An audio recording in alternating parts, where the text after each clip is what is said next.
Haleluya, jumpa lagi dengan saya Pendeta Reo Panggabean, Oikumene Ministry Jakarta. Apa kabar saudara? Saya berharap saudara selalu berada dalam keadaan baik, sehat, tetap semangat menghadapi hari-hari ke depan. Dan tentunya pesan saya selalu mengandalkan Tuhan Yesus dalam perjalanan hidup ini. Bagian firman Tuhan hari ini terambil dari kitab Yesaya yang menjadi peringatan buat kita semua ya, buat saudara dan buat saya juga. Terambil dalam Yesaya pasal yang kelima ayat ke-20 berkata demikian, celakalah mereka yang menyebutkan kejahatan itu baik dan kebaikan itu jahat, yang mengubah kegelapan menjadi terang dan terang menjadi kegelapan, yang mengubah pahit menjadi manis dan manis menjadi pahit. Nah, bagian ini tentu menjadi peringatan kepada bangsa Israel waktu itu, karena kalau kita belajar kitab Yesaya, waktu ini adalah waktu peringatan karena masih di dalam Yesaya pasal 5. Seperti kita ketahui juga, Yesaya dibagi pada bagian peringatan, kejatuhan, dan pemulihan. Nah, saudara dan saya hari ini diingatkan, yuk marilah jadi orang-orang yang sungguh-sungguh bergantung pada kebenaran firman Tuhan, bukan kepada orang ya, bukan kepada orang yang kita anggap bijak atau dengan pengalaman yang segudang menjadi benar.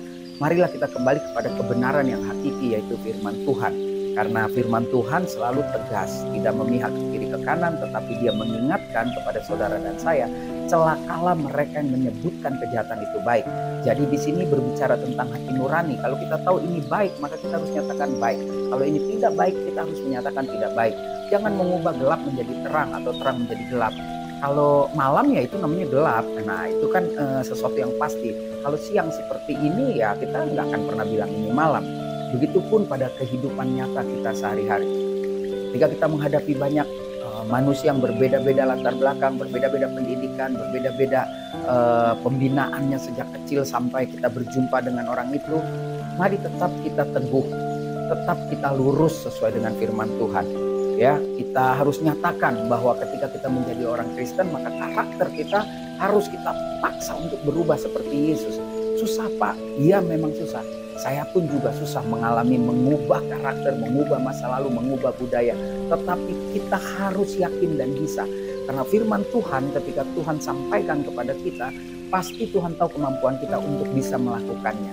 Oleh karena itu, mari kita kembali kepada kebenaran. Bukan kepada kebiasaan, naluri manusia, atau kebiasaan kita dulu berdomisili di mana, dibesarkan dengan cara apa. Tapi ketika kita menjadikan Kristus Tuhan, maka yang lama sudah berlalu, kita berproses menjadi ciptaan yang baru yang menuju pada keserupaan gambar Kristus. Susah, benar, tapi mari kita terus berusaha. Kalau kita mau berusaha, maka kita bisa menuju kepada kesempurnaan yang sempurna, karena Roh Kudus akan memampukan kita. Hadapi perbedaan dunia ini dengan terus kita dasarkan pada kebenaran firman Tuhan.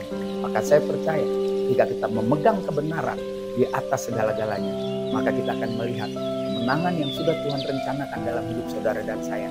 Walaupun lambat tetapi mulai dinyatakan. Mari nyatakan kebenaran di atas ketidakbenaran.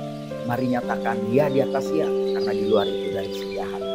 Saya Pendeta Reo Panggabean, Oikumene Ministry Jakarta. Sampai jumpa pada perenungan berikutnya.